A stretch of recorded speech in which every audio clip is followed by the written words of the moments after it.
Hi, I'd like to take a minute to look at some primary sources from the era of Reconstruction.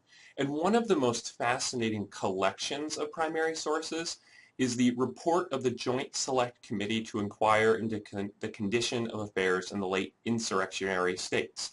That's a really long title for the Ku Klux Klan hearings. So basically, in the late 1860s and early 1870s, Republican congressmen determined to find out if there was basically coordinated attempts um, to stop African Americans from um, living out their rights, and not only African Americans but also white Republicans in the South. And since Congress is a federal organization, they wanted to prove cross-state conspiracy.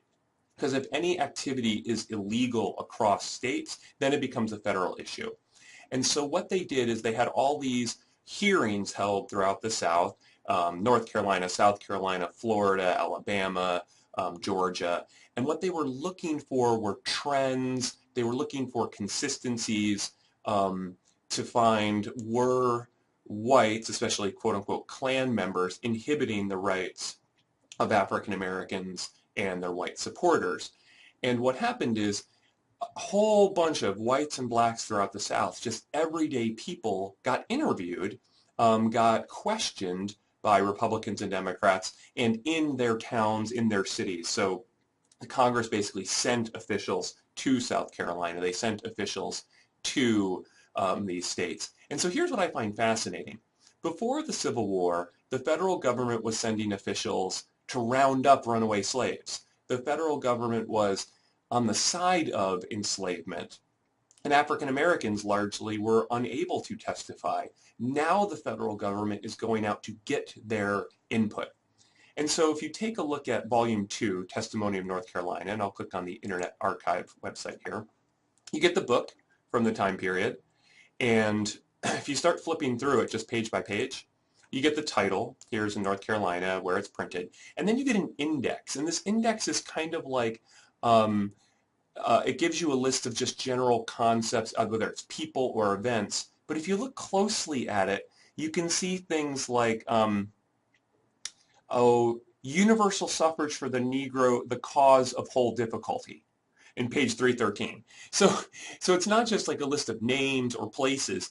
The content here, the index, is basically whoever put this book together trying to say, here are the events, here's meaning to them. So you could look through any number of these books and you could search inside, and this may not come up with anything, but I've been searching for the notion of horns, of Klansmen wearing horns. And oftentimes throughout many of these Klan hearings, there's a discussion of what the Klansmen are wearing. And the reason for that isn't just because Republicans are interested in what they happen to be wearing, but it's to prove cross-state conspiracy. That if you can show people in Alabama and people in North Carolina and people in South Carolina are dressing up the same way to take the same actions, then you can perhaps identify a conspiracy. Well, let's see if this hopefully runs and works.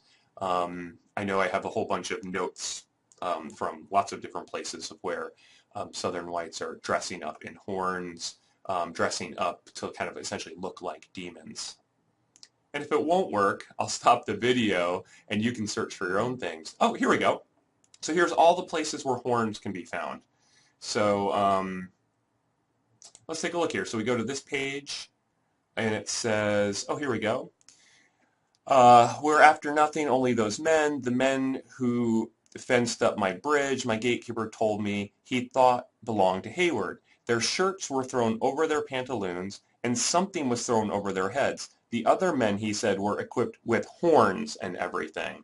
Now, that horn could mean like a trumpet type thing, but it sounds like they're talking about horns like over their heads. So over and over, people identified that the Klansmen were dressed as horns. Now here, check this out. One of the questions was, have horns on them? Asking how they were dressed. And the interviewer, the questioner, is asking, do they have horns? So that's an important legal issue, not just kind of dress and cultural. So as you go looking for primary sources, if you're not sure where to look for how Americans are thinking about Reconstruction, thinking about the place of African Americans, these Klan hearings, the report of the Joint Select Committee to Inquire into the Condition of Affairs in Late Insurrectionary States, will be a very good place to look.